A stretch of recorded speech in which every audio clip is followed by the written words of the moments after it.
Today we are joined by who, in my opinion, is the greatest international scholar of our time, Professor John Mearsheimer. So welcome to the program. Thank you, Glenn, and thank you for your kind comment. Well, I recently had a talk with Jeffrey Sachs, who makes a very convincing case that China is a very different kind of actor than the US in terms of how it would behave when it becomes more powerful, whether or not it would seek hegemony. Now, of course, one can look towards the Chinese focus on harmony with neighbors, or take the different approach, looking at the very different distribution of power in that part of the world. But this is interesting because it's really one of those issues where you and Sachs find each other on opposite side of the aisle. So wanted to explore why. So what are your perspectives? Do you think China can rise peacefully, or will it essentially pursue hegemony at the expense of the security of others? Let me just start by saying I think that Jeff is a superb scholar, and as you point out, he and I agree on all sorts of issues, especially the Palestinian issue and the whole question of Ukraine and U.S.-Russia relations. But on the matter of U.S.-China relations, he and I view the world very differently. He thinks that the Chinese don't act according to basic realist logic, that they're influenced by a Confucian ideology that cuts against realism. And I, of course, believe that all great powers act according to realist logic, regardless of their ideology, whether that ideology is liberal, which is the case in the United States, or Confucian, which is the case in China. So there's just not much difference between us in that regard on subjects like Palestine and Ukraine, but with regard to great power politics, there are fundamental differences, as I say. I can unpack the reason for those differences if you would like. Oh, yeah, that would be great. I basically believe that in an anarchic structure like the international system, and some listeners may wonder what I mean by that when I talk about an anarchic structure. Here we're talking about a world where there's no higher authority that sits above states. That in a world like that, where you cannot be certain about the intentions of other states, and those other states may have significant military capabilities, the best way to ensure your survival is to be the most powerful state in the system.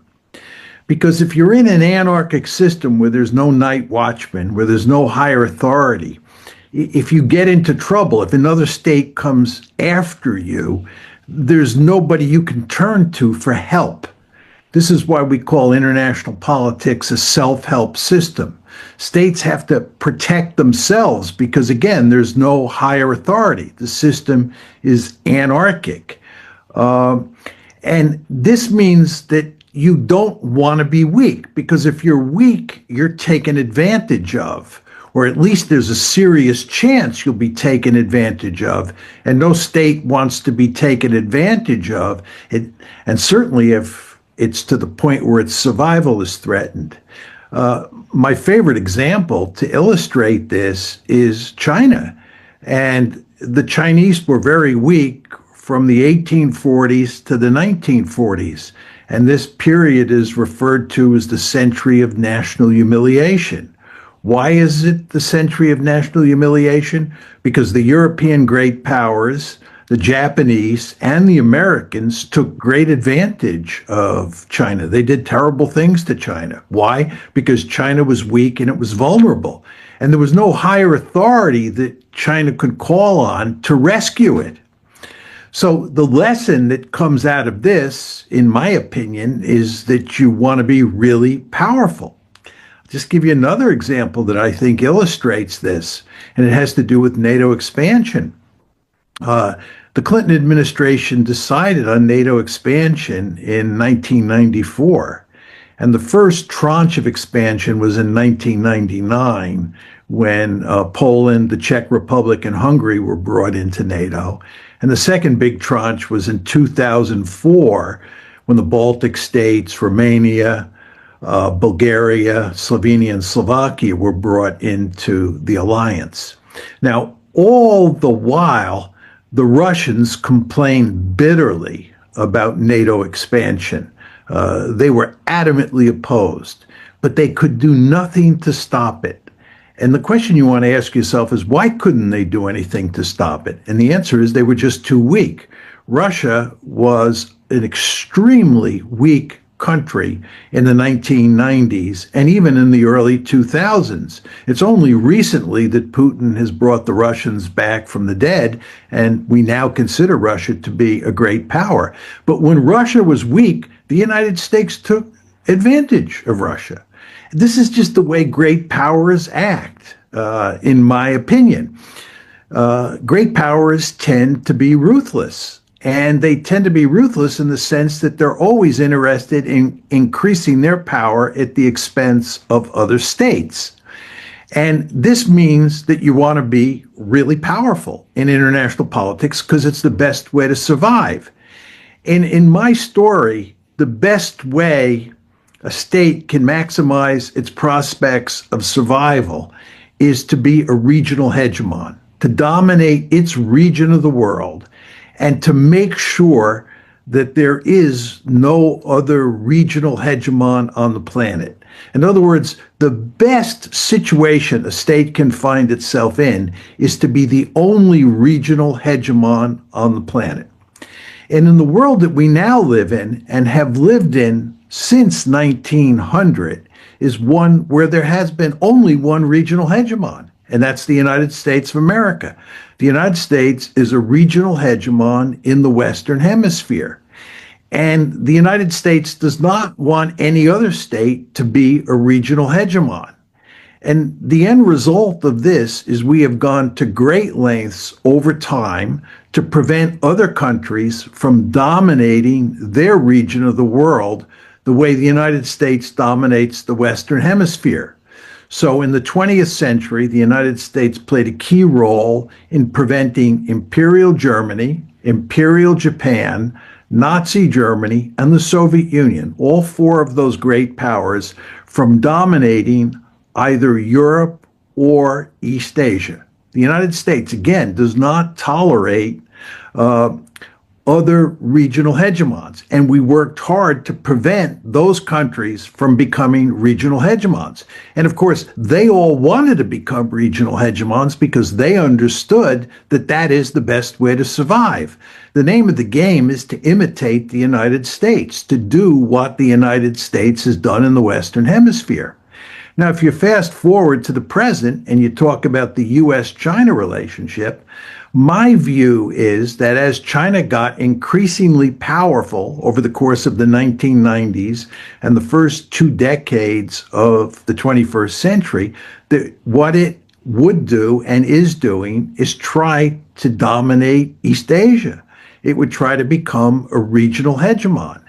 And at the same time, as I emphasized, the United States does not tolerate other regional hegemons in the system.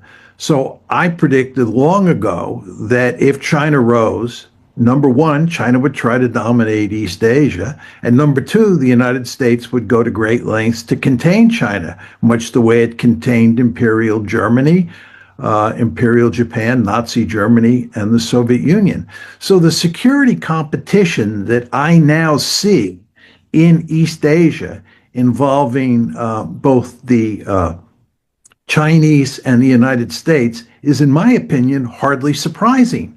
And it is driven in large part by the structure of the international system. It is driven by the fact that the system is anarchic, that there's no higher authority, and states therefore have to worry about what might happen to them if another state becomes aggressive toward them. And given this kind of world, states go to great lengths to dominate their region of the world. So I argue from China's point of view, it makes eminently good sense to want to dominate East Asia. If I were in Beijing, I'd want to dominate East Asia. But As an American, I want to make sure that China doesn't dominate East Asia. And therefore, as an American, I think it makes sense to contain China. Well, what is interesting though is the whole concept of peaceful rise by Deng Xiaoping was premised on the idea, in his own words, that China should develop without attracting too much unwanted attention. It should hide its strength, was the argument, and yeah, avoid attracting this attention of the United States and other large powers, because they would, try to cut them down in size. So, but this on its own, this definition of peaceful rise, it suggests delaying any conflict until they have proper strength. But once they reach a certain amount of power, they would unavoidably, in this view, end up in a rivalry with others. However, it seems now that their peaceful rise has been, let's say, redefined. Now they talk about positive sum development, mutual benefit, so the whole Shanghai spirit. But I thought, from a realist perspective, do you see any arguments that China would behave differently just because of its position? Because if you say that states seek to enhance security, or do they seek to maximize security or power? Because if it's security, then you would have more limitations on China, because the United States, to some extent, is a de facto island state that is in its part of the world. There's no rivals, so there's more. The regional hegemon is more appealing. While in Asia, if the Chinese would seek a very dominant position in its part of the world, it would alienate, the Russians, the Chinese. They might collectively balance the Chinese. So, isn't there some pressure on the Chinese to, I guess, behave more moderate in its part of the world, given that they are in a neighborhood with all these other, great powers? Let me say, first of all, that I don't see much of a difference between maximizing security and maximizing a state's power, because I think the best way to be secure, or to put it slightly differently, the best way to survive in the international system is to maximize your power. I think the more powerful you are, the more likely it is that you will survive. Now, with regard to China, there's no question that it was easier for the United States to become a regional hegemon than it would be for China to become a regional hegemon, because there are other countries that will go to great lengths to make sure that China doesn't dominate all of East Asia. And this, of course, includes the Japanese as well as the Americans. And with regard to the Russians, the fact is that because of the Ukraine war, the United States has helped to push the Russians into the arms of the Chinese. So the Russians are not likely in the foreseeable future to be a check on the growth of Chinese power. The Indians are a different matter, but you want to remember that India is not located in East Asia, it's located in South Asia. And although it is part of the Quad, this is that alliance that includes both India, the United States, Japan, and Australia. Although India is in the Quad, I don't think India is of great significance for checking the growth of Chinese power in East Asia. So I think that if you're going to talk about checking Chinese power in East Asia, it will be up to the United States and Japan. And then, of course, other countries will be involved as well, including Australia, the Philippines, South Korea, and some other countries. I believe that it is reasonably easy for the United States to contain China for the foreseeable future. I don't think that China is going to become a regional hegemon anytime soon. It is possible that that will eventually happen. And this gets back to your basic point that it was just much easier for the United States to establish hegemony in the Western Hemisphere than it would be for China. Yeah.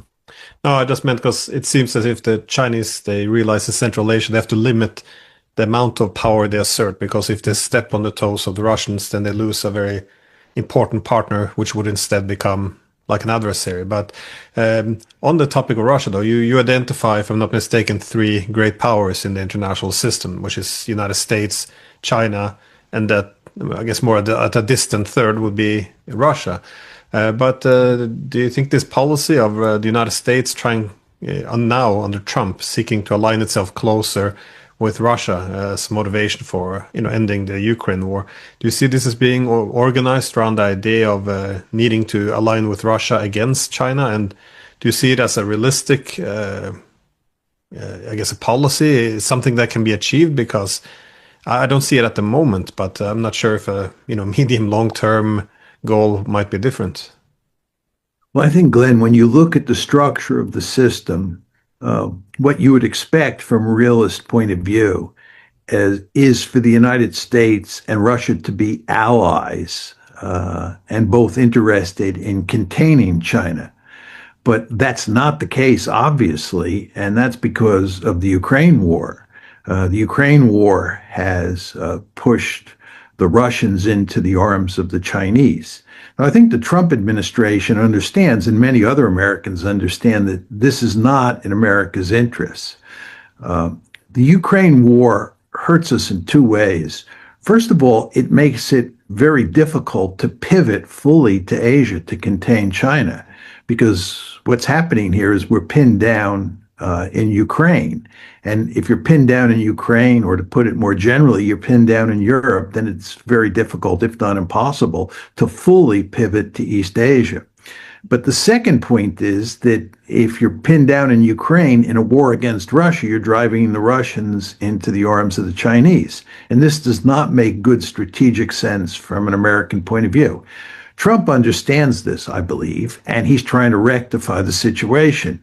He wants to improve relations between the Russians and the Americans. And I think, in a way, what he wants to do is peel the Russians away from China and also put an end to the Ukraine war so we can more fully pivot to East Asia. And the question you have to ask yourself is, how likely is it that Trump will succeed in this endeavor? And I would say that it is extremely unlikely at this point in time.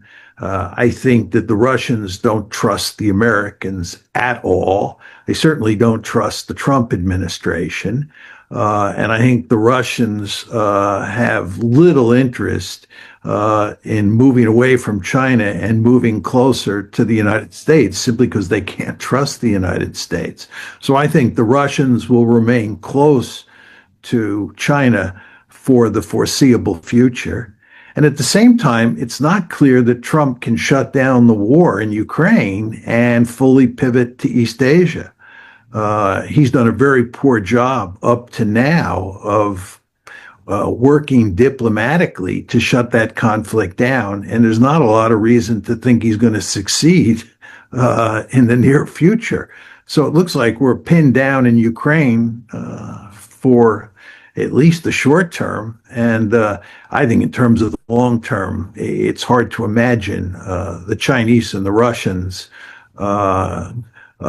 going in different directions and us being in a position to align ourselves with the Russians. So I don't see Trump succeeding. Well, the whole, I guess, premise of realist theory would be the assumption that the state would be a rational actor. But if the state would be rational, we would see perhaps, we lost the Ukraine war. The Americans might leave Europe. The Europeans should, strengthen their position in Europe by, ending some of the conflicts with the Russian, diversify some of their economic ties. But when you look at well, I guess the West, but then especially Europe these days, you don't always get the impression that rationality is what has, I guess, a very strong influence over the policy making. Again, why would you continue to fight a war which you already lost? You're going to make a worse deal tomorrow. So this whole premise on how states will behave, do you see that reason? Because it's very hard. I can see ideally how states should behave to maximize their own security. But do you see this now from the United States and the Europeans? Again, the US is fairly divided within, and the Europeans, I don't see how that they're making the proper adjustments to as the United States prepares to leave Europe after looking after their security for decades. So I'm just wondering how you make sense of this, or if you have a way of incorporating it into the realist theory, which I very much belong to as well, which is why I would like to find some answers to this. Well, as you know, Glenn, any theory is wrong some of the time. Theories are simplifications of reality, and reality is enormously complicated. I mean, the reason we need theories is to sort of navigate this incredibly complicated world that we live in. And when you come up with a theory, which again is a simplification of reality, you leave out certain factors that are sometimes going to matter, and the theory is going to be proved wrong. And that's another way of saying that sometimes states don't act rationally. And I think if you look at how the United States has been behaving with regard to Ukraine in recent years, it's not rational. It just does not make good strategic sense. But I think what happened here is that the whole Ukraine war is largely a result of the period of liberal hegemony when the United States was not worried about great power politics, where it was the most powerful state on the planet and felt that it was free to do pretty much anything it wanted without worrying much about the balance of power. And in 2008, which was in the midst of the unipolar moment, we decided that we would expand NATO into Ukraine. And this was a tremendously important decision that, as both you and I have talked about before, has had catastrophic consequences. And you could make an argument that that was rational in 2008 when there was a unipolar world and the United States was in a position to think that it could push the Russians around. But what happened is that it eventually led to a major crisis in February of 2014, and of course to a war in February of 2022. And by February 2022, when that war broke out, we were no longer in a unipolar moment. We were in a multipolar world. The United States was concerned about containing China in 2022. Containment was well in place, and it made absolutely no sense to get into a war with Russia in Ukraine. But of course, that is what we did. And in fact, as you and I again have talked about on a number of occasions, the United States made no effort to avoid that war. And then once the war started, instead of stopping it, which is what the Russians were trying to do, we took steps that made sure that the war would go on. And it's still going on today. And this does not make strategic sense from an American point of view. So I think this is clearly a case of non-rational behavior. It does not accord with realist theory. And the end result is that we are in a lot of trouble. Now, my final point here, Glenn, has to go back to an observation I made a long time ago, even before I thought about what realism is. This is when I was young, and the United States was involved in the Vietnam War. The Vietnam War, from an American point of view, ran from 1965 to 1975. And I was in the American military from 1965 to 1975. And one of the lessons I learned back then, that's just been reinforced with the passage of time, is that it's very easy to get into wars, but extremely difficult to get out of wars. And that's especially true if you're a great power like the United States that's always worried about your reputation.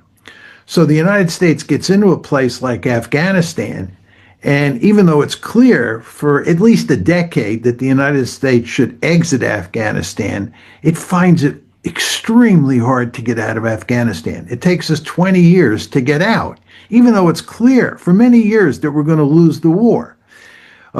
This is the same basic situation that we faced in Vietnam, right? It was very hard to get out of that war. And the same thing is true with Ukraine. It was easy to get into it. And the Biden administration, I think, was remarkably cavalier in thinking about how easy it would be to win that war and live happily ever after. Anyway, we got into the war, and we have had a devil of a time getting out of the war. And as I said a few minutes ago, this is not rational fighting this war from an American strategic point of view. This war does not make any sense. But again, it's just so difficult to get out of it. So here we are stuck in this war. And from a Chinese point of view, to go back to China, this is manna from heaven. The Chinese, in my opinion, should hope that the war in Ukraine goes on forever.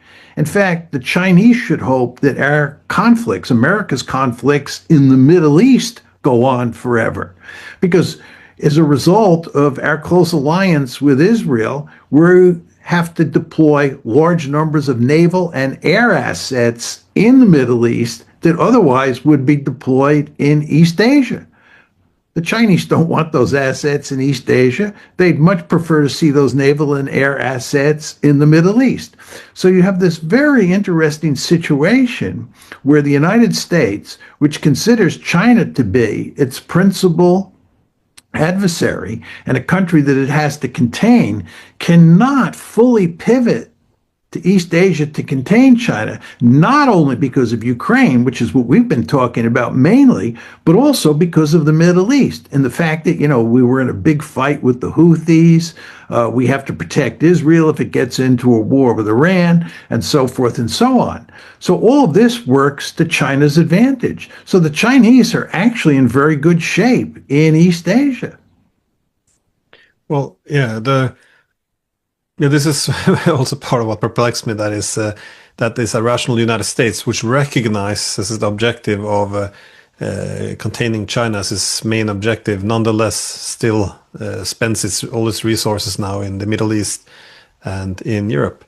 But could you say that the actions of the NATO countries in 2014 was rational? Because at that time, toppling the government in Ukraine, converting it into a proxy army to contain the Russians, pushing the Russians effectively out of Europe and into Asia.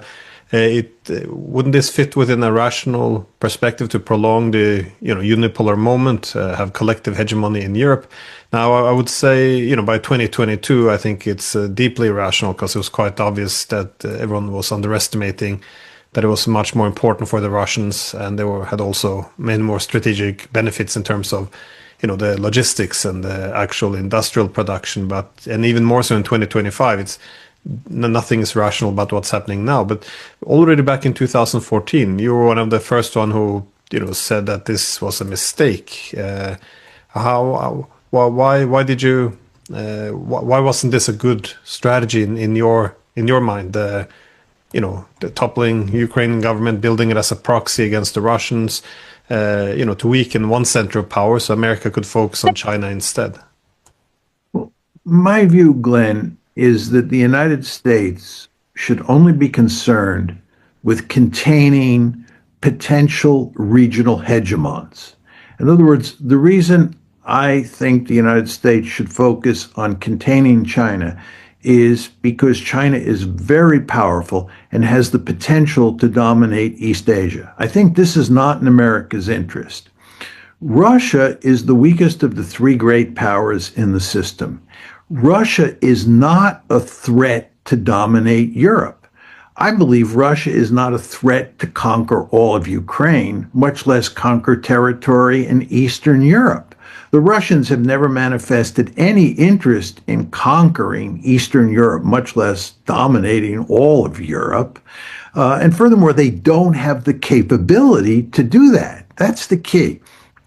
If you look at Russian capabilities, if you look at the size of the Russian population and you look at Russian wealth and you even look at the size of the Russian military, they're not a threat to be a hegemon in Europe. The Soviet Union was. In 1945, the Soviet Union was by far the most powerful European country. It was sitting in the middle of Germany. It had hundreds of divisions. The United States definitely had an interest in containing containing the Soviet Union during the Cold War. But Russia is not the Soviet Union. So the United States should not be pushing NATO eastward for the purpose of containing Russia. It should not be worrying any meaningful way about a Russian threat. And if there is any Russian threat, from an American point of view, it makes sense to let the Europeans contain that threat. But again, I don't even think there's a Russian threat to Europe. I don't think there's a threat that the Germans, the French, and the British have to worry about. So I have argued from the beginning it was a huge mistake to push NATO up to Russia's border. And it was a huge mistake to countenance bringing Ukraine into the alliance. And from a Russian perspective, I thought that this would be interpreted as an existential threat. And the Russians indeed have made it clear on numerous occasions that they view this as an existential threat. So the end result would be that you would get a war that would involve the United States that the United States shouldn't be involved in because Russia is not a threat to the United States. So this is why I argued that it was foolish in the extreme to push to bring Ukraine into NATO. But I think if you go over to East Asia, it's just a very different situation. I mean, you look at the size of the Chinese population, you look at how much wealth China has, and you look at where China is in terms of developing cutting-edge technologies. The Chinese are going to give the Americans a real run for their money. I think there is some reasonable chance that in the future, the Chinese will be in a position to dominate Asia. That's not the case now, and I don't think it's the case in the medium term, but who knows about the long term? The Chinese are a formidable rival to the United States, and I think the United States should be concerned about China and should be interested in containing China. This is not to argue, by the way, that the United States should look to fight a war against China. The United States should go to great lengths to avoid a war with China, for sure. But the United States, in my opinion, should contain China. But again, a different logic applies in my thinking when it comes to Russia. Just my final question, just circle back to the Chinese issue. It would have been much easier, I guess, in the 90s or the 2000s to contain China. But what we see now with the economic rise of China, financially, technologically, it's not possible to prevent their further rise with containment. And in terms of military containment, the Chinese appear to be responding with, enhancing its military capabilities quite drastically, which has the industrial power to do so. So it is the last question. In what direction do you see the United States and China heading? Do you think there's some path towards some great power compromise in terms of some kind of a new balance that allows, enhance the security of both sides? Or do you think it's more likely to go towards a clash? Because it doesn't seem as if China accepts, for example, to live within the two island chains, which they spend a lot of time complaining about. So where does the US and China go from here, you think? Glenn, let me answer this question by going back to the early 1990s and say a few words about the US-China relationship throughout the 90s and the first 2 decades, or the first decade and a half of the 21st century. China was economically a very weak power, certainly relative to the United States in, let's say, 1990. And what the United States decided to do at that point in time was adopt the policy of engagement toward China. This was the unipolar moment, and liberal ideology dominated in the United States. We were not worried about realist logic. Realists were seen as dinosaurs at the time. So what happens is the United States decides that it's going to adopt a policy of engagement with China, which is designed to make China powerful economically. In other words, we, the United States, fuel economic growth in China throughout the 90s and throughout the first at least 1.5 decades of the 21st century. And China, of course, grows more powerful. And when realists like me say this is not a smart thing to do because you're creating a peer competitor, uh, most policymakers and most pundits and most analysts in the United States argue that's wrong, because what's going to happen is that as China gets more powerful economically and as it's integrated into institutions all around the world, these are American dominated institutions, as the Chinese are brought into those institutions, that China will become eventually a liberal democracy. It will be hooked on capitalism, and it will become a responsible stakeholder because it participates in all of these institutions. And the end result is that this powerful China will live happily ever after with the United States, because they are both liberal democracies. And because they're both liberal democracies, we should expect a peaceful world. If you look at what the Chinese are saying at the time, they also have an ideological story to tell. This is the story that Jeff tells, Jeff Sachs, right?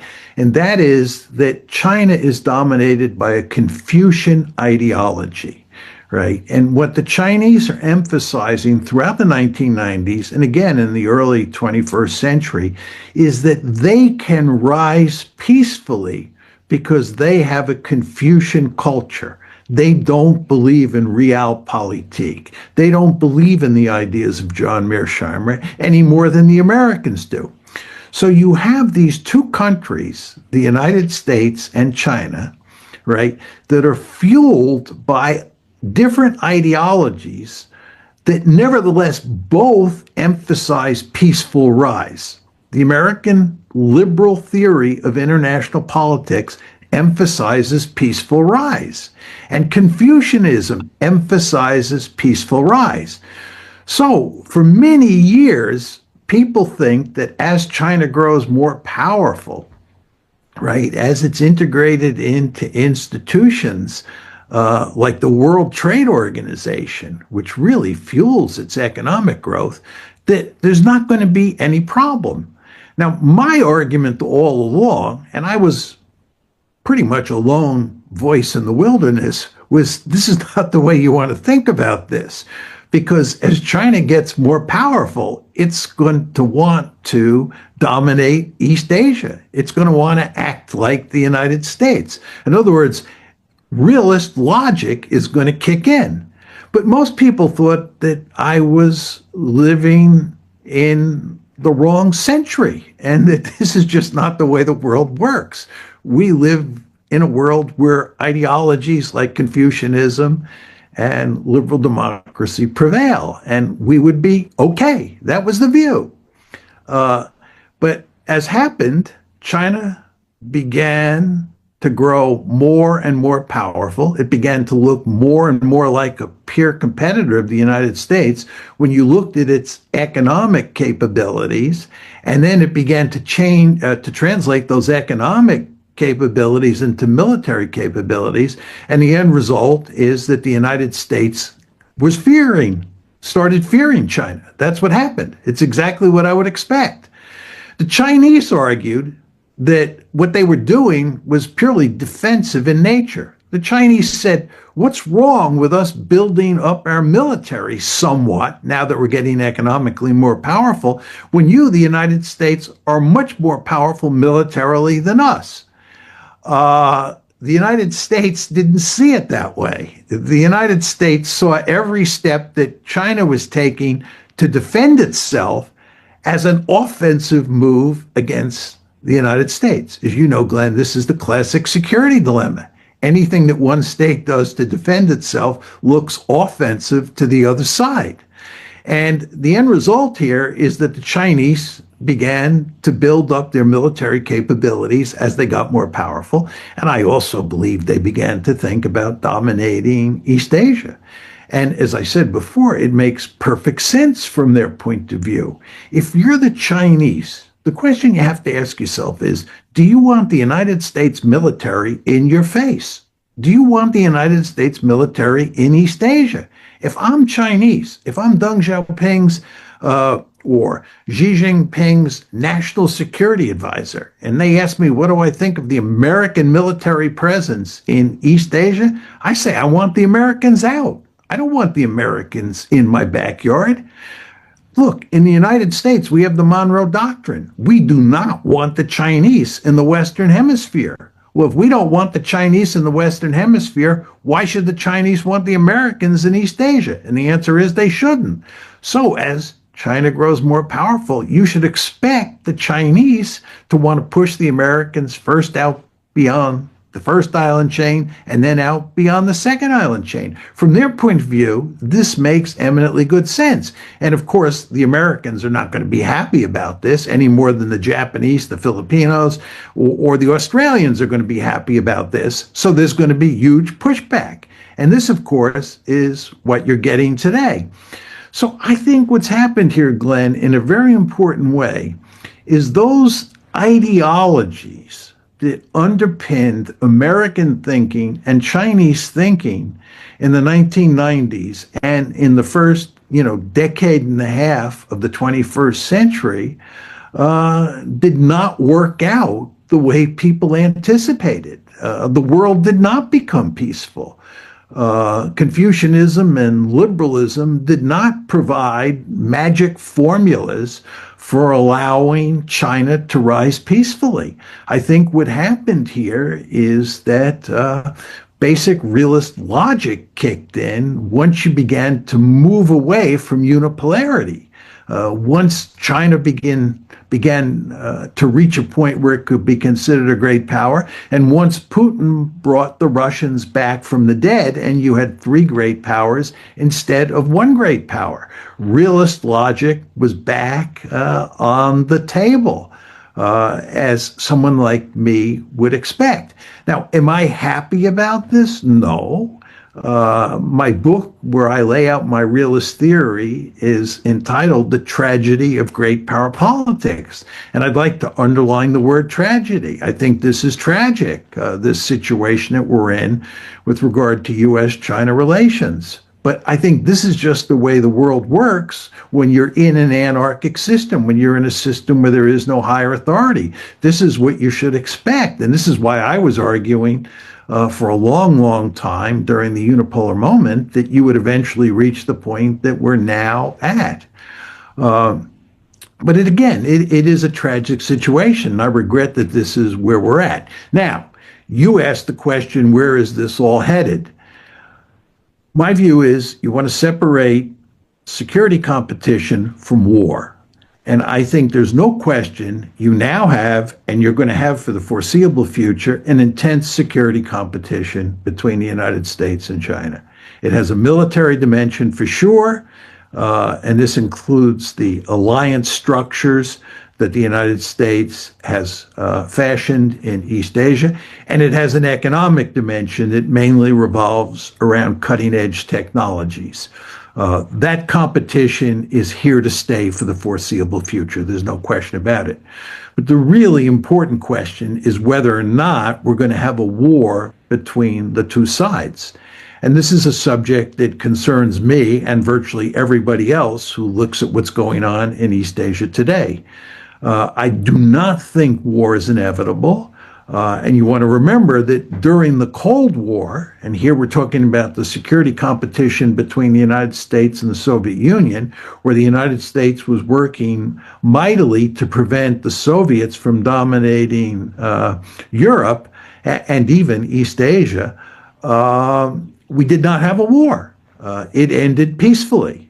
We definitely had an intense security competition, and there was an ever-present danger of war, as the Cuban Missile Crisis points out, and the various Berlin crises as well. But thankfully, we did not have an actual hot war.